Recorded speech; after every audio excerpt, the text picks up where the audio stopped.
పెద్దలారా మిత్రులారా అందరికీ నమస్తే. నేను గరిడేపల్లి సత్యనారాయణ న్యూ లక్ష్య ఆర్గనైజేషన్. సో ఇది డేటింగ్కి సంబంధించినటువంటి విషయాలు చెప్పటం ఈ వీడియో యొక్క ఉద్దేశంగా నేను తెలియజేసుకుంటా ఉన్నాను.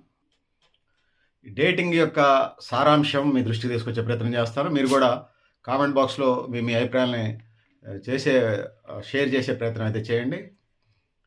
షోడానే ఇది, మీరే ముందనుకోకండి, నేను అక్కడ ముందు అలవాటు కూడా లేదు.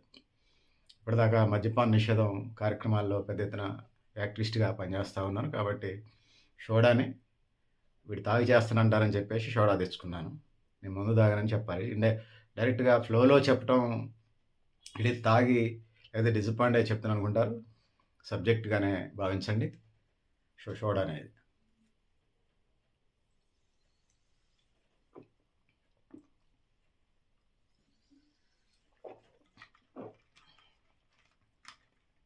నోట్స్ కూడా రాసుకున్నాను. సో పెద్దలారా మిత్రులారా, ముందుగా అందరికీ నమస్తే. ఈ సబ్జెక్ట్ని సాధ్యమైన విషయాలు, కరెంటు ఇష్యూస్ ఎట్లా నడుస్తున్నాయో మీ దృష్టికి తీసుకురావటమే ఈ వీడియో యొక్క ఉద్దేశం. సో నేను ఒక 5, ఇది ఒక 6 పాయింట్స్తోని నేను ఒక రాసుకున్నాను. మరింత సమాచారం మీరు కూడా పెట్టవచ్చు, అవకాశం కామెంట్ బాక్స్లో ఉంటుంది కాబట్టి. సో డేటింగ్కి సంబంధించినటువంటి విషయాలు మీ దృష్టికి తీసుకురావడం వీడియో యొక్క ఉద్దేశం. సో పిల్లారా సోదరి మండారు. సో ఫైనల్గా నేను గతాన్ని చెప్తాను, స్టార్టింగ్ సబ్జెక్ట్లోకి వచ్చేస్తాను. డేటింగ్లో casual dating 1, 2 serious dating, 3 online dating, 4 blind dating, 5 beach walk dating, 6 museum అంటే చరిత్రక ప్రదేశాలు వెళ్ళి అదొక డేటింగు, 6 మ్యూజియంలు పురావస్తు వాటికి సంబంధించి తిరుగుతుంటారు, అదొకటి తరహా డేటింగు. అంటే వాళ్ళు వేరు, పురావస్తు శాఖ వాళ్ళతో త్రవ్వకాలు అది వేరు, వీళ్ళు టీనేజర్స్ అనేది నేను చెప్పదలుచుకున్నా. క్యాండిల్ లైట్ డిన్నర్, ఇవన్నిటికి సంబంధించి నేను ఎక్స్ప్లెయిన్ చేసుకుంటూ వస్తాను. సో పెద్దలారా మిత్రులారా, కాలం మారుతూ ఉంది, మనిషి మారుతూ ఉన్నాడు. ఆదిమ సమాజంలో అంతకంటే ముందు జంతువులాగా జీవించినటువంటి మనిషి, 4 కాళ్ళు జంతువులాగా జీవించే ఒక మనిషి, చేతులు వచ్చిన తర్వాత, అంటే జంతువులకి మనుషులకు తేడా ఏంటంటే జంతువులకు కాళ్ళు ఉంటాయి, మనుషులకి చేతులు ఉంటాయి. దానివల్ల మనిషి వీటన్నిటిని లీడ్ చేయగలుగుతూ ఉన్నాడు. పితృస్వామ్య వ్యవస్థ నుంచి, మాతృస్వామ్య వ్యవస్థ నుంచి పితృస్వామ్య వ్యవస్థకు వచ్చాం. అప్పట్లో ఒక గుంపుకి పిల్లలు కనడం ఎజెండాగా ఉండేది. దాని తర్వాత మనిషికి జంతువుకి తేడా వేరియేషన్ వస్తూ ఉన్నది. జంతువులు ఏవైనా, అవి గొర్రె, బర్రె, మేక, నక్క, కుక్క, ఏదైనా కానీ అవి పెడితేనే తినగలవు, వాటికి అవకాశం ఉన్నంత మటుకు తినగలవు. మనిషికి చేతులు వచ్చిన తర్వాత జీవ పరిణామ క్రమం, డార్విన్ సిద్ధాంతం అనండి, లేకపోతే రామాయణం, భారతం, భాగవతం అనండి, బైబిల్ అనండి, ఖురాన్ అనండి, లేకపోతే సిక్కుల పవిత్ర గ్రంథమైనటువంటి ఆ గ్రంథం అనండి, వివిధ మతాలకు సంబంధించినటువంటి గ్రంథాలు, లేకపోతే వాటికి సంబంధించి అనుకుందాం. డార్విన్ ఒక సిద్ధాంతం చెప్పాడు, అది జీవ పరిణామ క్రమం. డార్విన్ సిద్ధాంతం ప్రకారం జీవ పరిణామ క్రమం, దాని ప్రకారం మొదట ఎక్కడో సముద్రంలో ఏకకణజీవి ఉద్భవించిందని, దాని తర్వాత ద్వికణజీవి, త్రికణజీవి, 4 కణాల జీవి, 5 కణాల జీవి, బహుకణజీవి, సముద్రంలో నుంచి బయటకు వచ్చి జీవించగలిగే జీవిగా మారి, తర్వాత కప్పలాగా, ఇంకా కొన్ని జంతువుల్లాగా నీళ్లలో ఉండగలవు, ఇటు భూమి మీద కూడా ఉండగలే జీవరాశిగా తయారై, అట్లా ఒడ్డుకు వచ్చిన తర్వాత, నీళ్ళలో నుంచి బయటకు వచ్చిన తర్వాత డార్విన్ సిద్ధాంతం ప్రకారం కొన్ని వందల, వేల, లక్షల, కోట్ల సంవత్సరాల తర్వాత, ఆ తర్వాత ఏం జరిగిందంటే ఒక అమీబా టైపు జీవరాశి ఏర్పడదని, దాని తర్వాత ఏకకణజీవి, ద్వికణజీవి, ఇట్లా ఈ పరంపరలో దానికి కొన్ని ఒక ఫుడ్, ఒక తినే నోరు, దాని తర్వాత కాళ్ళు చేతులు అవసరాలు వెళ్ళడానికి, ఇట్లా కొన్ని వందల సంవత్సరాలు అని చెప్పలేం, వేల, లక్షల, కోట్ల సంవత్సరాల తర్వాత జీవరాశి మనుగడ పెరుగుతూ వచ్చినది. ఈ క్రమంలో మనం చెప్పుకుంటూ వెళితే ఈ క్రమంలోనే అట్లా తర్వాత వానరులుగా, రామపిత్కాస్గా, దాని తర్వాత ఆదిమ మానవులుగా, తర్వాత ఆధునిక మానవుడు వైపు పరుగులు పెడుతున్నటువంటి సమాజాన్ని చూసాం. ఈ క్రమంలోనే జీవన పరిణామ క్రమ సిద్ధాంతం డార్విన్ చెప్పాడు. మీకు, నాకు, మన అందరికీ తెలిసిన విషయం అది. భావవాదులు, భౌతికవాదులకి డార్విన్ సిద్ధాంతం బేస్డ్గానే భావవాదులు భావవాదులతోని భౌతికవాదులు దెబ్బలాడుతూ ఉంటారు, వాదన చేస్తుంటారు, చర్చించుతూ ఉంటారు. కొన్ని చర్చలు ఫ్రెండ్లీగా ఉంటాయి, కొన్ని చర్చలు సీరియస్గా మోస్తాయి, కొన్ని చర్చలు జీవితకాల శత్రువులుగా మారినటువంటి సందర్భాన్ని మనం చూసాం. సో ఈ పరిణామ క్రమంలో జంతువులకి మానవునికి వేరియేషన్ వచ్చింది.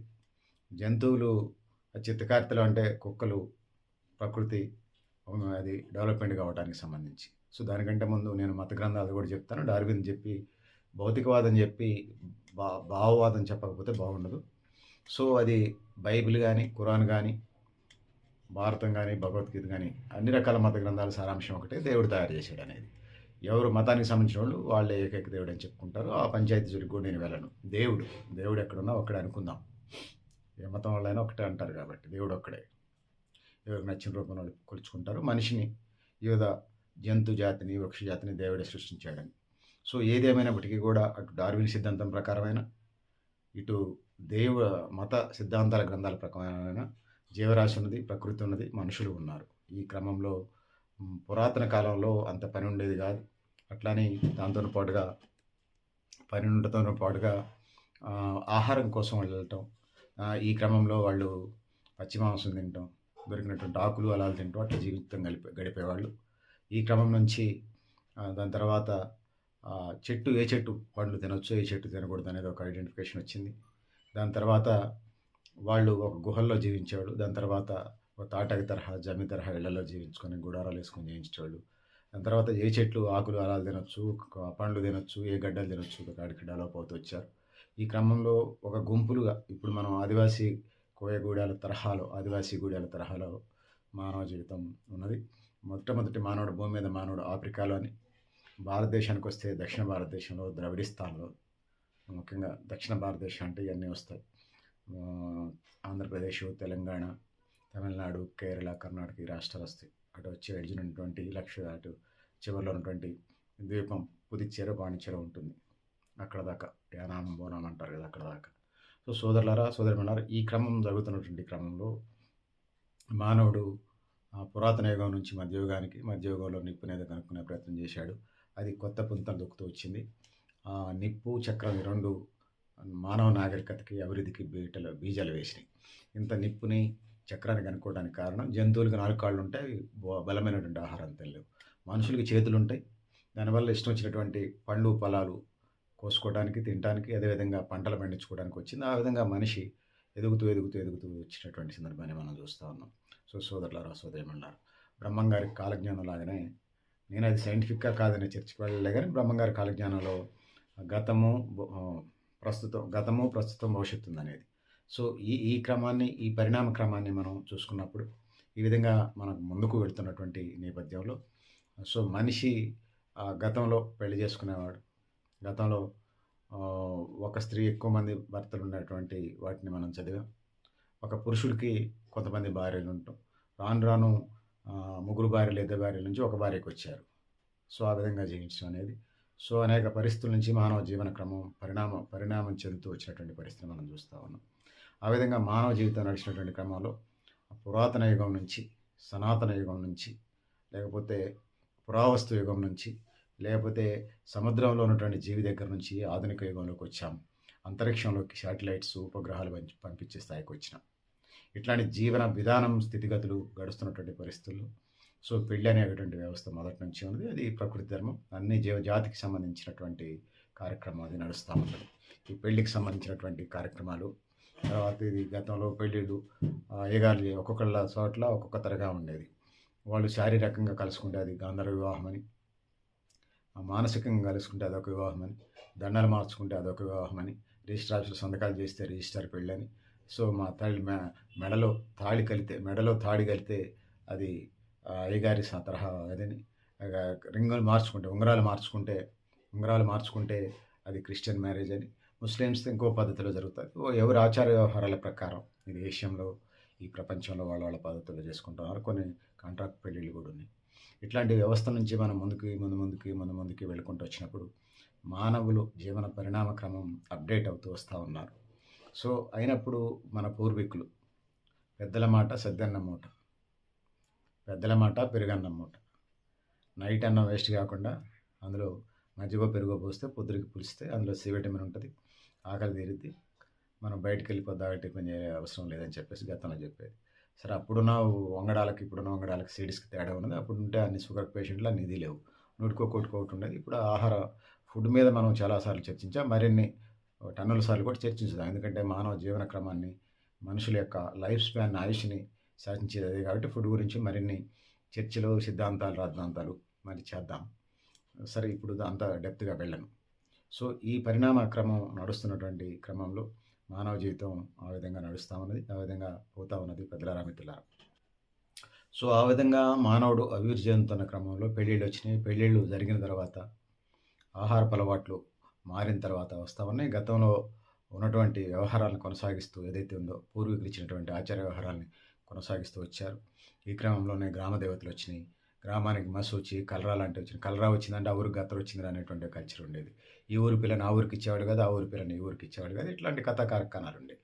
కారణం మెడికల్ సైన్స్ అభివృద్ధి చెందుతున్నటువంటి క్రమంలో ఏదైతే ఉన్నదో వాళ్ళంతా కలిసి ఐడెంటిఫై చేస్తే త్రాగునీటి వల్ల, ఫుడ్ వల్ల ఈ కలరా వ్యాధులు వస్తాయని చేసింది. ఇక గత్తర అనే మాట మర్చిపోయింది సమాజం.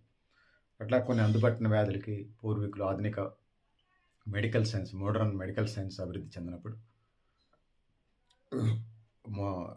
మెడికల్ సైన్స్ అభివృద్ధి చెందినప్పుడు గ్రామ దేవతల మీద భారం వేసి వాళ్ళు దేవుళ్ళకి మొక్కుంటాళ్ళు. ముత్యాలమ్మ, పోలేరమ్మ, అంకాలమ్మ, మైసమ్మ ఇట్లా దేవుళ్ళకి మొక్కునేవాళ్ళు. ఆ విధంగా వాళ్ళు వేటాడటం కోసం, ఉపాధి కోసం, తినడానికి తిండి కోసం వాళ్ళు కొన్ని కార్యక్రమాలు, క్రతువులు చేసేవాళ్ళు. అందులో జీవన విధానంలో వాళ్ళు దేవుళ్ళకి పెట్టుకుంటుండేది. కల్చరల్ యాక్టివిటీస్, కొద్దిపాటి గేమ్స్ అండ్ స్పోర్ట్స్ ఉండేవి. ఇట్లా వచ్చిన తర్వాత పెళ్ళి అనేది రాను రాను మారుతూ మారుతూ మారుతూ మారుతూ మారుతూ ఎన్ని మారుతులో చెప్పలేను. అది ఒక తోకలాగా తోకలాగా ఆ విధంగా కొనసాగుతూ వచ్చినటువంటి క్రమాన్ని మనం చూసాం.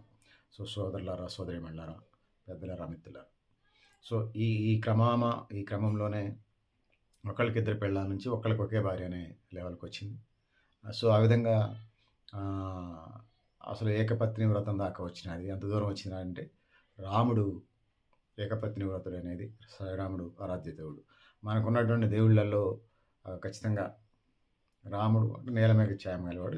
సహజంగానే భారతదేశం కొంత సమశీతోష్ణ మండలం, కొంత శీతల వాతావరణం, కొంత ఉష్ణ వాతావరణం ఉంటుంది. సో, ఈ క్రమంలో ఇక్కడ ఉన్నటువంటి వాళ్ళు నల్లగానే ఉంటారు, చామంచాయిగా. సో, రవివర్మని అడిగితే విషయాలన్నీ చెప్తాడు. సో, దేవుళ్ళకి మొదటి రూమ్ ఇచ్చింది ఆయనే కాబట్టి. ఎందుకంటే పురాణ గ్రంథాలన్నీ చదివిన తర్వాత ఆయన వాటిని ఒక పేపర్ మీద నాలాగా ఇట్లా పేపర్ మీద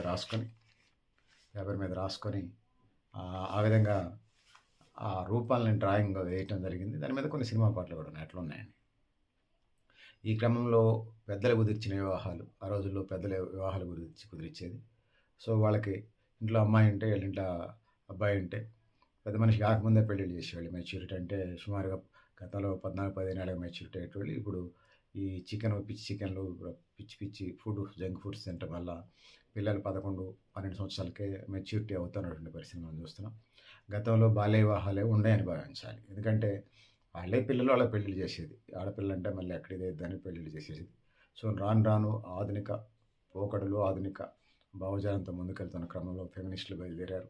స్త్రీ హక్కుల ఉద్యమకారులు బయలుదేరారు. ఈ క్రమంలో అనేక ఉద్యమ సంఘాలు ముందు కొనసాగుతున్నటువంటి పరిస్థితి మనం చూస్తున్నాం సోదరులారా, సోదరీమణులారా. ఈ క్రమంలోనే పెళ్ళిళ్ళు చేసుకోవటం, ఈ లవ్ మ్యారేజ్‌లాగా తయారు చేయడం జరిగింది. సరే, భారతదేశంలో కుల వ్యవస్థ ఉంది కాబట్టి కులం లోపలే దేశం అంతా 100కి 99% కులాంతర వివాహాలు జరుగుతున్నాయి. తెలంగాణ రాష్ట్ర వ్యాప్తంగా 97.3% జరుగుతూ ఉన్నాయి. 100కి పెళ్ళిళ్ళు కులం లోపలే జరుగుతున్నాయి. ఇటు 97.3 కానీ, అటు 99% కానీ 100కి ఈ పెళ్ళిళ్ళన్నీ కులం లోపలే జరుగుతుంది. మరి ఇతర దేశాల్లో అయితే నల్ల జాతీయులు, తెల్ల జాతీయుల సమస్య, ఇతర సమస్య ఉంది. వీళ్ళిద్దరు పెళ్లి చేసుకుంటే వచ్చే మూడో జాతి సమస్య ఉండేది. భారతదేశం మరి కులంతోనే నిర్మితమైనటువంటి పరిస్థితిని మనం చూస్తూ ఉన్నాం. ఈ క్రమంలోనే ఆధునిక కొత్త పోకడలు, లవ్ మ్యారేజ్ వచ్చిన తర్వాత కూడా పెళ్లి పెటాకులు అవుతా ఉన్నటువంటి పరిస్థితి మనం చూస్తూ ఉన్నాం. అరేంజ్డ్ మ్యారేజ్లో కూడా పెళ్లి పెటాకులు వచ్చిన క్రమంలో పారిశ్రామిక విప్లవం వచ్చిన తర్వాత ఈ పారిశ్రామిక విప్లవం నుంచి పల్లెటూళ్ళ నుంచి పట్టణీకరణ పెరుగుతూ వచ్చినటువంటి క్రమంలో ఆడామగ అదొక అట్రాక్షను. ఆడామగ ఒక సాట ఉండి జీవించే కార్యక్రమం జరుగుతూ ఉండేది. సో, ఇది పెళ్ళి కాకముందు కూడా కలిసి జీవించేవాళ్ళు ఉన్నారు, పెళ్ళి అయినాక కలిసి జీవించేవాళ్ళు ఉన్నారు, పెళ్ళి తాళి కట్టుకొని కూడా జీవించేవాళ్ళు కూడా నేను ఎరుగుతున్నాను. పేర్లు చెప్పడం భావ్యం కాదు. ఎందుకంటే నా బంధుమిత్రులో లేకపోతే నా స్నేహితులు, నా వాళ్ళు అయ్యి ఉంటారు వాళ్ళంతా. సో, అందుకోసం నేను చాలా కేస్ స్టడీస్ ఉద్యమాల పరంగా గానీ, ఎన్‌జీఓ పరంగా గానీ, లేకపోతే నేను పుట్టి పెరిగిన ఎడ్యుకేషన్ ఉన్నటువంటి పరిసర ప్రాంతాలు గానీ, వివిధ అధ్యయనాల నుంచి గానీ, సో, ఇటు నుంచి సమాచారం వస్తుంటది ఉన్నటువంటి పద్ధతుల్లో. ఆ విధంగా ముందుకెళ్తున్న క్రమంలో ఆధునిక కొత్త పోకడలు డేటింగ్‌కొచ్చారు. డేటింగ్‌లన్నీ పెళ్ళిళ్ళైతాయి అంటే మనం చెప్పలేం. ఎన్ని డేటింగ్‌లుంటాయి, ఎన్ని పెళ్ళిళ్ళుంటాయో చెప్పలేం. సో, ఒకటి భారతీయ సమాజంలో అయితే ఒకటి చెప్పగలను. అది సైన్స్ యాంగిల్‌లో, సామాజిక కోణంలోనే చూడండి, నన్ను బూతుగా భావించకండి. ఎందుకంటే దేశంలో ఎక్కడైనా గూడా ఇయాల రేపు ఎట్లున్నాయంటే శృంగారానికి, లవ్ జేయటానికి కులం అవసరం లేదు గానీ, లేకపోతే సెక్స్ చేయటానికి గూడా శృంగారానికి అంటే సెక్స్‌కి అండ్ ప్రేమించుకోవడానికి కులం అక్కర్లేదు గానీ, పెళ్లి జేసుకోవడానికి ఈ దేశంలో కులం గావాలనేది మన ముందున్నటువంటి ప్రధానమైన డిమాండ్. సరే ఏదేమైనా చాలా సంఘాలు కులం పోదనేది మనకు అర్థమవుతా ఉంది. అందుకోసం మాలాంటోళ్ళమంతా రిజర్వేషన్స్ పెట్టి ఏ కులాలైతే వెనకబడున్నాయో ఆ విధంగా ముందుకు పోవాలని చెప్పేసి చెప్తాను. సరే అది డిఫరెంట్ సబ్జెక్ట్ అనుకోండి. మరింత రాబోయే కాలంలో వాటి మీద చర్చించుదాం. విస్తృతంగా చర్చించుదాం. మళ్ళీ ఇట్లా నోట్స్ రాసుకొని చర్చించుదాం. ఆ విధంగా ముందుకు పోదాం. సో, అయితే ఈ డేటింగ్‌కి సంబంధించినటువంటి అంశం మీ దృష్టికి తీసుకొచ్చే ఇదే ఈ వీడియో యొక్క సారాంశంగా తెలియజేస్తున్నాను. డేటింగ్‌కి సంబంధించి చాలా ప్రధానంగా ఇయాల రేపు ఒకడికే కొంతమంది మెయింటైన్ చేస్తా ఉన్నారు. అంటే జనరల్‌గా ఈ సమాజంలో పెళ్లి కానోళ్ళంటే అది దాన్ని డేటింగ్ అనొచ్చు. భార్య ఉండంగా ఇంకో దాన్ని పెట్టుకుంటంటే ఇప్పుడున్న సమాజంలో వాడు వ్యభిచారి కింద లెక్క. ఇక అది ఎలాంటి పరిస్థితులన్నీ ఉన్నాయనేది ఈ సందర్భంగా తెలియజేస్తున్నాను పెద్దలారా, మిత్రులారా. సో, ఇట్లాంటి పరిస్థితుల నుంచి మనం ముందుకు పోవాల్సినటువంటి అవసరం ఉన్నది. అయితే పెళ్ళికి సంబంధించి రాబోయే జనరేషన్స్ గతంలో జొన్నన్నం తొక్కుకొని తినటం అనేది ఒక ఎజెండాలో ఉండేది మనిషి జీవించడానికి సంబంధించి. ఇయాల అన్నం అసలు జొమాటో, స్విగ్గీ వచ్చిన తర్వాత అసలు ఒంటి కదలికలే లేకుండా వాడు పారాలిసిస్, స్ట్రోక్ వచ్చినోడు అలాగా అసలు మన హ్యూమన్ బాడీ కదలికలే లేకుండా తయారయ్యే పరిస్థితి తీసుకొచ్చారు. కాలు ఇరిగినోడు, చెయ్యి ఇరిగినోడు, ఇట్లా చెయ్యి నాకు ఏలు ఫ్రాక్చర్ అయినప్పుడు నాకు ఇట్లా 2 ఏళ్ళు కలిపి ఇదేశారు. కట్టేశారు. ఒక 1 మంత్ ఉంచాను నేను. 1 మంత్ వచ్చినప్పుడు ఈ 2 ఏళ్ళు ఏలుకి చిన్న క్రాక్స్ లాగా వస్తే ఇది కట్టుకుంది. దాని తర్వాత మళ్ళీ ఎక్స్‌రే తీస్తే కట్టిప్పినా కూడా ఇట్లే ఉంటుంది. ఇట్లా వంగటానికి వంచితే ఇబ్బంది అవుతా ఉంది. ఎక్కడ లేని నొప్పి, ఎవరో కత్తి పెట్టి పొడిచినంత నొప్పి. ఇట్లా రావడానికి చాలా రోజులు పట్టినది. దాన్ని నేను ఫిజియోథెరపీకి వెళ్ళటం, వాళ్ళు కరెంట్ పెట్టి ఇది చేయటం, ఆయిల్ పెట్టి మర్దన చేయటం అన్నీ చేసిన తర్వాత న్యాచురల్ పరిస్థితికి వచ్చింది. ఇవాళ మానవ జీవితం కూడా అట్లనే ఉన్నది. సో, సుఖాలు ఎక్కువైపోతున్నాయి. ఇట్లాంటి పరిస్థితులన్నీ కూడా ఉన్నాయి. ఈ క్రమంలోనే నేనేం చెప్తున్నానంటే 21 సంవత్సరాలు వచ్చేదాకా లవ్ చేయకండి. డేటింగ్‌కి కూడా వెళ్ళకండి. 21 సంవత్సరాల తర్వాత మీ ఇష్టం. ఎందుకంటే సమాజ నిర్మాణ క్రమంలో అడగోలుగా చిన్నతనం నుంచి రొమాన్స్ చేసినోళ్ళు దేవుడి భక్తితోనే ఆధ్యాత్మికత వైపు ఎట్లా వెళ్తున్నారో నేను చూస్తున్నాను, నేను ఎరుగుదును. నా సర్కిల్ చెప్తున్న మాటలు కూడా నా వ్యక్తిగతమైన మాటలు కూడా లేను. సమాజంలో ఉన్నటువంటి మాటలు కూడా మీ దృష్టికి తీసుకొస్తున్నాను. అందుకోసం పెళ్ళికి సంబంధించి చదువుకున్నోళ్ళైనా, చదువు రాని వాళ్ళైనా స్కిల్ డెవలప్మెంట్ ప్రోగ్రామ్ చేసుకొని మినిమం పెళ్లి వయసు 21 సంవత్సరాలు. దానికంటే ముందు వచ్చింది లవ్ కాదు, కొవ్వు. సో, ఇట్లాంటి పరిస్థితి అనేది నేను తెలియజేసుకుంటూ ఈ వీడియోని మళ్ళీ కంటిన్యూ చేస్తాను.